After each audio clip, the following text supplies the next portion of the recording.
Le but était d'arriver à construire un parc photovoltaïque géré et financé uniquement par les citoyens.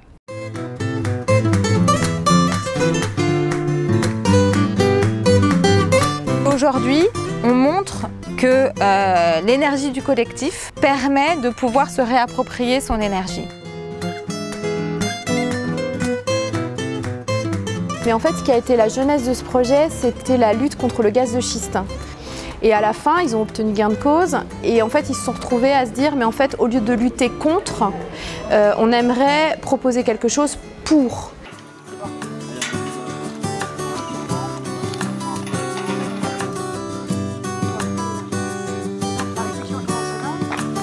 On a un budget qui est de 340 000 € au total.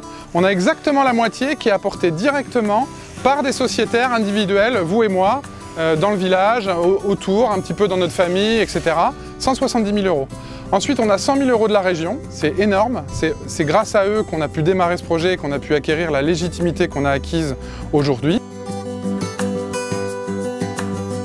La totalité de l'énergie sera vendue à Enercop, qui nous a assistés et qui nous a donné vraiment un coup de main définitif. Et donc notre rôle à nous, ça a été de rendre cette idée concrète et surtout d'aboutir à quelque chose qui soit fonctionnel et qui produise de l'énergie. Ensuite, on a un fonds national qui s'appelle Énergie Partagée, qui regroupe des investissements individuels. Nous, on a récupéré 50 000 € grâce à Énergie Partagée. Et ces 50 000 € sont de l'épargne qui a été confiée à Énergie Partagée par ses actionnaires citoyens.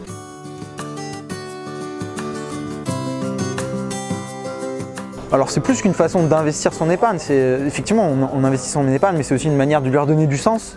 Je suis sociétaire, mon compagnon est sociétaire et nos 2 enfants ont eu comme cadeau de Noël des parts dans la société, la SAS.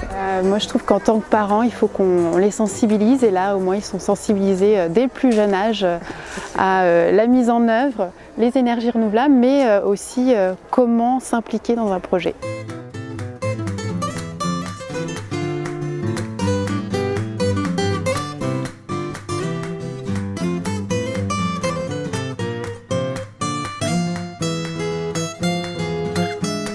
Donc c'est un terrain qui est mort et auquel on a collectivement décidé de redonner une seconde vie, à la fois une vie financière mais surtout une vie symbolique.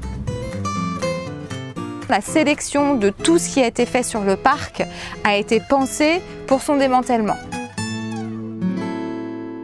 Les porteurs du projet sont des citoyens, tant sur le plan de la partie financière que sur le plan, je dirais, de la gestion quotidienne et des décisions. Au niveau des prises de décision, de la gouvernance, etc., donc on a des principes de gouvernance collégiale. On essaye au maximum de faire en sorte que les décisions soient co-construites. Ça veut dire que demain, si j'ai mon mot à dire sur la gestion de ce parc et sur la manière dont sont gérés les dividendes, eh bien, je peux m'exprimer. Et j'ai voix au chapitre, puisque comme tous les souscripteurs, j'ai une voix.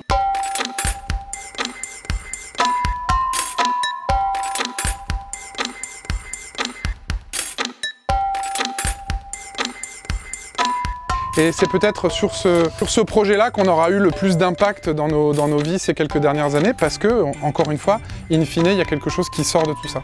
Donc c'est un vrai bonheur en fait d'arriver à faire des choses ensemble. Si ce projet-là peut donner des envies à d'autres collectifs ou à d'autres citoyens qui souhaitent faire également de la production d'électricité sur leur territoire, s'ils ont envie de le faire, qu'ils n'hésitent pas.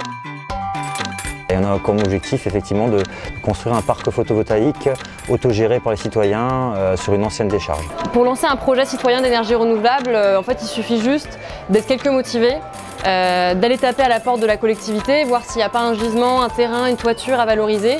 Au final, il faut juste avoir confiance dans la puissance du collectif et du local. La transition est en marche. Quel conseil je donnerais? Préparer un bon apéro,